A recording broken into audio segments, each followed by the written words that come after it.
So far, Monster, I mean, it's just been awesome to see exactly what these players are doing. There's more tanks on the way, more explosions. I can't wait to get into it. Yeah, definitely. I mean, we all know what to expect when it comes down to Fortnite, right? As the weeks start to develop, you know, the strategies, the style of play, they all come to light essentially. And you know, the teams, they don't typically deviate too far from just that. I mean, we've seen throughout the gameplay today, it's been what you expect inside of Fortnite. But hopping on to this bus, we're picking up pretty much where we left off yesterday, Shayo. It's the same players hopping back on this bus here, ready to take action. Let's see exactly where they drop down. I mean, this bus I haven't really seen before. It's looking kind of interesting. All good for the moment, but more action all around. I'm really curious to see if Ocus and Nut can continue the reign that they had in the previous games and yesterday, Monster. I mean, today is the NA day, and they are showing off in this tournament how far ahead they are compared to everyone else. Yeah, that was the thing, right? It was that breakaway lead, just clearly showing that they're ahead of the pack in some capacity, a cut above the rest, no doubt about it. Other players that were giving them contention, though, of course, you see Pilkey and SJ there, their strategy being staying inside the zone, going for their heal-offs and whatnot. We'll see if today is going to be enough to continue to hold them out to make a good finals performance for tomorrow. But on over to Gandhi and Dictating, who are kicking off the fight here. Does seem like they have a lot of controversy here at the Greasy Grove today. Lots of action, lots of damage for Janman and Logic. These guys were the ones to start off our entire competition on day one with a crazy win. Lots of elims, finally countering the tanks, but now they're just kind of chilling. Burgers, tacos, whatever it is at Greasy Grove. For me, I'm more of a pizza guy, Monster. If you could just, you know, have any takeout right now, what are you thinking? Man, you know, I think my wife hates this, but my typical go-to is definitely Chinese food. You know what I mean? I'm so basic, like I'm gonna go the same stuff all the time. Or any place that has like sandwiches. I'm a sandwich kind of guy, so steak sandwich. Okay. Really, honestly, if I can find a good one of those, that's my avenue. You know, that's where I'm leaning. What's on the Shayo menu when it comes down to the go-to picks for the go-to picks? Think about this, right? You ever just had like a main course dinner for breakfast? And then in the same day, breakfast for dinner. You gotta try it, man. Like just try it one day, whatever ones you want to combine. Just mix and match your day's foods. It goes crazy. So like, I mean, I kind of take it a step. I take it a step further though. You know, I go the literal fried chicken, waffle, and eggs. Okay. Right? You know, I guess a combination of dinner and breakfast. Yeah. All at the same time in the morning there. But I'm with you. I mean, time is nothing but an illusion, right? Yeah, they made it up, and then they made us follow time zones we have to translate as well. That also gets a lot of fun all the time, but is what it is. C4 in this tournament. You remember the days when we had C4 in this game, Monster? Don't you love C4? C4 is a very interesting one, man, because it was all good until it wasn't. You know, same thing with like clingers. Like clingers are like, oh, cool, this interesting sticky explosive. Look at these fun clips. And then they were like, hey, how about we just get on top of someone and see what happens if we shoot them in the box? And then the game changed. You know what I mean? Like that's the name of it. Same thing with Fortnite and C4, to say the least. I mean, it was pretty quick how people figured out, yeah, let's just put 4 in one spot, and when everything goes boom, yeah, then they blow up the servers too. That's exactly what ended up happening. They got tough, but yeah, over here, not too much change of strategies for many players. I mean, we saw like on day 2, kind of the jetpacks take over. That's something that you wanted personally to get into the business. I think the only ways jetpacks can possibly be used is when you're flying, maybe there's like a mini shield bubble around you, so you're not as weak, you know, you can still get kind of freestyling with it. Here's the thing with the jetpacks. The really good players that have been kind of using it and utilizing it to battle with, it's not just about flying up in the air. It's more so about the momentum you can pick up from sprinting, and then you can carry that momentum if you just jump and tap your jetpack. So you actually can extend your sprints by a crazy amount because the jetpack is also affected by the momentum.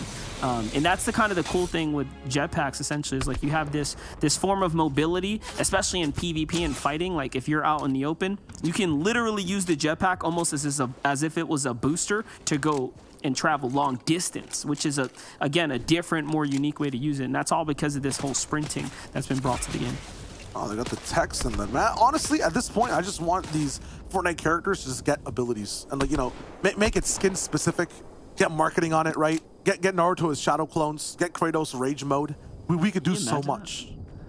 I mean, we've seen a fair amount of, let's just say, characters with abilities in the game as they start to unfold. So we know it's possible. What happens if you do put them all in the same world and you do equip them with the, let's just call it the Fortnite artillery, the weapons. Fortnite artillery, there we go. The wording's nice, yeah. You know what I mean? Like, it could be something. That'd be crazy.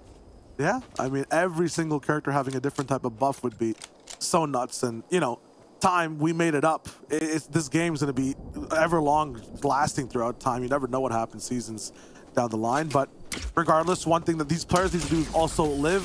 Your thoughts on this nice dynamic that I'm seeing in this tournament, specifically the sharing of tanks by a lot of players. I feel like Rotten Twinkies, person who's on our screen right there, had so much of that going on. He's getting bullied right now, but that one mechanic reminds me of those old Chapter 1 days where anything kind of went. Sometimes you had to walk by someone and not shoot them as well. It was kind of homey, but also kind of, you know, scary all around. Yeah, back in the day, you know, before the Fortnite police showed up, it was very interesting. No, seriously, right? You had these players, like literally thinking with their brains, just like, hey, why should we battle right now? This is really not beneficial for both of us. And that's kind of what also developed the box fight meta, right? People figured out, dude, I'm wasting a lot of material if I go up, but if I just sit here and let you come to me, well, it should be okay. So I'm just gonna, you know, best you in a gunfight. And that was the evolution of what became peace control and all that madness. Yeah, oh, definitely. That's just something players will continue to evolve. I'm wondering what the next meta is right now for this tournament. I think the highest skill ceiling tech is shockwave nades and how you're kind of using them. We just saw Logic basically go to town on Jack right there. This guy had no chance. He was in the ravine down below. Then he got taken out. This is the first time we're watching Punisher actually have some success bullying tanks this super early in the game. Usually they just get out of the entire POI or they stop the tank completely, never really get the knock. But I feel like for Punisher, every loss is like it's like fuel to the fire of the next win. He just learns and learns from every single situation. Yeah, definitely. And I mean, if there's anything to learn from here is that you can definitely stop these tanks. You can stop these vehicles dead in their tracks. Right now, though, pressure comes in. That repair tool's enough to keep them up. And he can tell that there's no way he got the pickup here. This tank is being held up. Now that it's on fire, it's pretty easy. Slips in. Nice knock there. Let's go Zemi with the great angles. There's no way Yoda's going to survive this one. He's pretty much stopped dead in his tracks right now. He's trying to escape, but it's not going to last very long. Nicely done there. Punisher does seem to be the one to secure the 2 elims, so nice for him. Nice shots. I think the biggest thing here right now is they actually save the tank, have their repair torches, and I think 2 of their own as well. So big rewards for the Tilted team that drops. And we go straight to the middle of the map. Lots of options: water, mountains, grass. What's the preferred layer for you, man? For me, I like the mountains. Yeah, mountains are pretty interesting. I mean, they definitely create a cool dynamic, but I'm a fan of scenery and positioning that just kind of revolves around letting it be fair play, right? Like seeing a good old-fashioned, nostalgic looking, hey, we're not too high up, we can see one another, and we got to think about this next move, right? Because everyone's got to think on their toes, not necessarily having a positional advantage, giving you so much of an advantage that you could just win the game. As we've seen, right? Sometimes, you know, that mountain pulls your way, and you just know, dude, if we somehow lose this, it's on us, right? Like, we threw. The pullback zones, I think there's like someone did the math, a 2% chance of them happening like back-to-back or something. And sometimes you do see that happen, and it throws everyone's games right into the blender. And right now, Punisher and Zemi, they're not stopping either. Really just blending up the entire lobby. Chentech's down, had another big pick from Zemi on the other side against Punish, I believe, or no, it was dunks all the way up in the sky. And this is just like, this is complete ownage for this duo.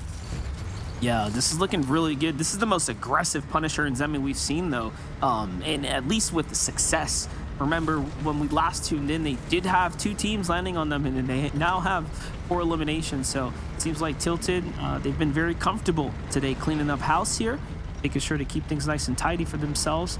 And those are big points. We already spoke pretty in-depth about the format yesterday and how eliminations can shape out your tournament standing and performance. And so far, so good. I think, if anything, teams like Pilkey and SJ, who are playing zone deep and whatnot, this works that the lobbies are a little lighter populated because there's less points being funneled up the top, right? And which means their placement that they can gather is a bit more valuable, if you will.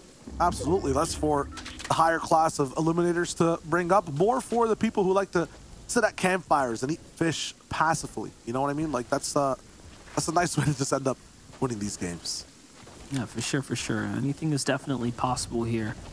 LG Slacks, though, down a teammate right now, not looking too hot for the young veteran himself.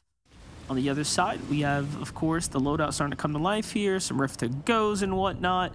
But it's trucks. It's going to be vehicles that are going to, you know, be the king in this type of position. So if I had to guess, I mean, the game plan right now is play for center field. But as they start to position up, talk to me, Shayo. You know, I don't personally own a vehicle, as in the sense, like, I never purchased a vehicle myself. Really? Yeah, I don't even have a license because I'm from New York City, and that's just how it ended up. Can you believe that? Yeah. Wait, you're just like sprinting down the streets? Did you have a sprint bar yourself, or like what's going on? I got a nice skateboard. Okay. And a gas station really close to my home, so kind of. Nice. If and in the event I had to do something, probably doing that. No, really. Now for me, I recently purchased my first car actually last summer. Yeah, kind of nice. Cool, man. Used vehicle, you know, it's a little van type beat. How did that feel?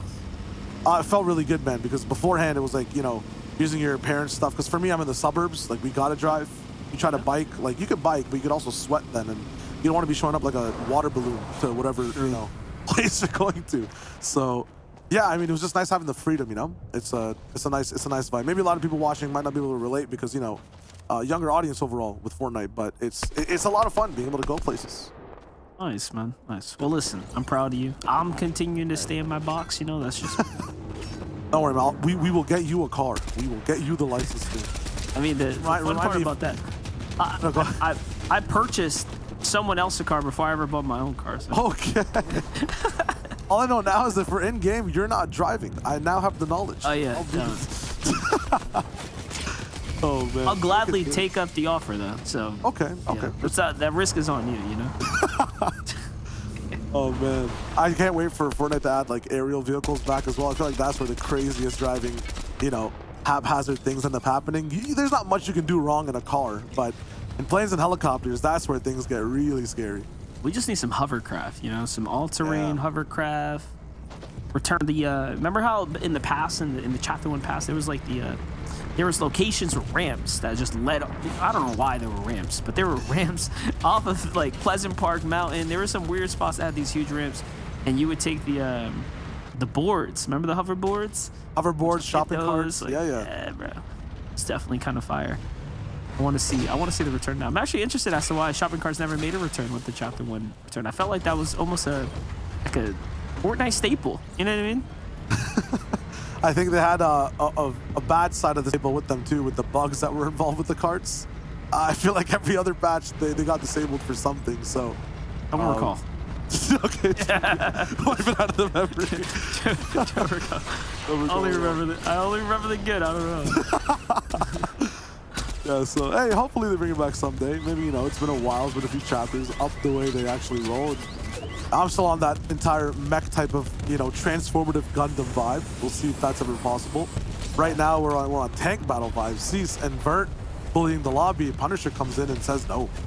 And surprisingly, Zemi is able to just sit there out in the open, even with the explosions coming in, does not take any unnecessary damage. Enough to actually push the fight here, get into Cease's face on the elimination, and now comes the tags from the distance here. Finally gets a bit more than he asked for here, but it's all good. On the other side, it's Rogue, Shark, and Knight. This is where the shots are coming in from. That's where you saw the damage being picked up from Zemi.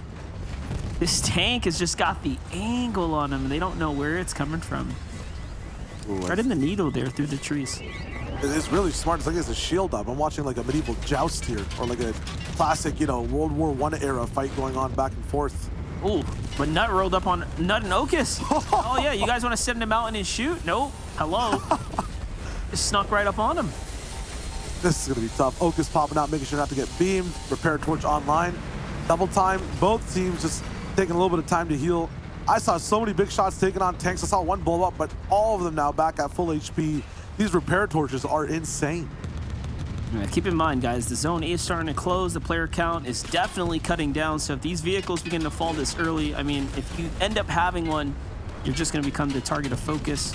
Unlike yesterday, I felt like there was a lot going on, right, as far as the vehicles went, so it didn't make sense to target. But here, with a little more space to work with, you can see that these players are not afraid to take the battle to you.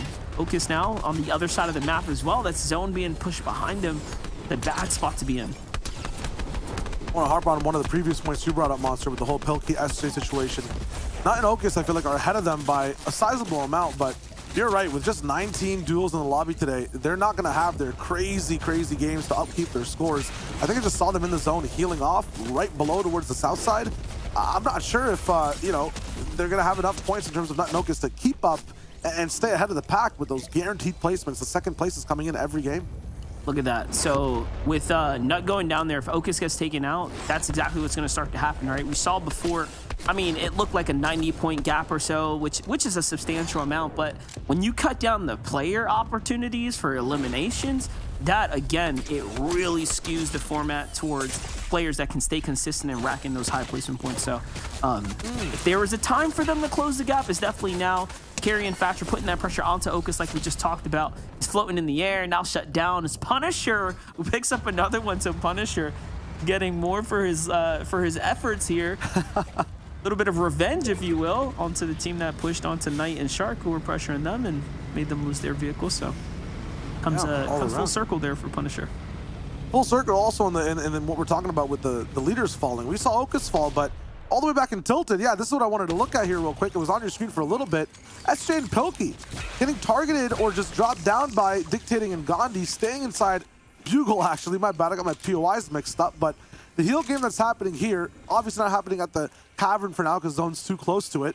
SJ and Pilkey were stopped. The heal game is kind of interrupted. I'm not sure who exactly has all the heals. You can see all the fridges around as well. Dictating gone for now. SJ will be able to pick up a little bit of placement, but how much has he been affected? He's had to fight a little bit, go through a lot of his shields, and I'm not sure if he has many left.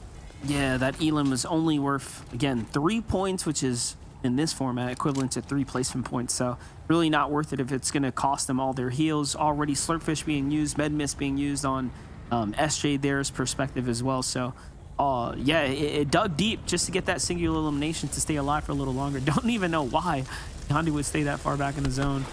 That's well out of his way, if you will. Rotten Twinkie's gonna fall to the storm there as well too. So a couple players playing some interesting plays there. SJ falls to the storm. He goes down around that 12th place as well. So decent placement points. He outpositions Ocus by about 6. That's gonna put him only 3 points as far as net gain, closing the gap, because Ocus and crew did have 2 eliminations as well. So not a very good game, not a very big gap closer like we were hoping to see. We'll see if they can pick it up for the last ones. Shade says Lucky, usually the ones to be so good towards the end games. But we saw this happen in one game before, all the way towards the Cavern side. Whenever there's a blimp or a big station up top involved, the vehicles tend to start suffering. Everyone gets free shots down on the lobby down below, and with less people available overall too, it's not like you have like 17 trucks running around, right, Monster? You can actually now take shots out of their vehicles. There's lots of space for these gunners to be able to walk around and move. Yeah, you can definitely pick and choose your battles here. Advantage coming into the players that are positioned up on the side and not those in the cars. Sis Lucky now getting pressured once again there. You saw being in the car like Mac would there is not going to work, even if that vehicle is a tank. Shockwaves come out. Man City threats into the zone. He has to shockwave himself back in. It's not looking too good for him. Even the slide wasn't enough to keep him out of the battle there. GG's. Again, those shots coming in, those extra ones, are from Slacks, who is staying super late into the storm. He's going to shockwave off that high ground. Don't know where he's going to land. He's got to make a big decision here, but he's still in the storm according to that map right now. I'm seeing him up there. Right now, Out-Trumped and Daddy are actually too fast for the tanks. Big barrel to even just target their car. That U-turn might actually end up hurting them a little bit, but no, Carry getting juked for the moment. Slacks is going for a heel game type position before he actually flies. Punisher at the back knows exactly who's going to be coming down. He's focused on that no matter what, but then Bash rolls in, steals the vehicle back and forth. What's going on here? This is a fight for Punisher here. They're trying to take him out. Punisher and Zemi are going to take some big explosion damage there. Batch looking for the side angle, but Carry's got the tank. That's a shot before he touches down. Big tag right there. And just like that, the tanks are still supreme. They managed to weather the storm here. it's not looking too good. The lobby's really cutting down now. This should be Fatch and Carry's game here. They're starting to wrap things up. Punisher's still alive, though. Does manage to squeak out to the side there. Keep him alive. This is a top 3 position for Punisher. Rift to go comes out. This is Lucky, though, waiting for the ambush here. When will he pounce? Now's the time, if ever. To jump inside that tank and steal the gunner seat. Maybe that's when things can actually look good. They're going to bully up all the stuff around them right now when it comes to places to hide. Punisher getting a little bit of time to check in, but he takes out the one person that could have helped him in this fight. He makes it a 2v1. Shockwaves coming in. It doesn't matter. Carry with a pot shot up top. He makes his victory royale look easy.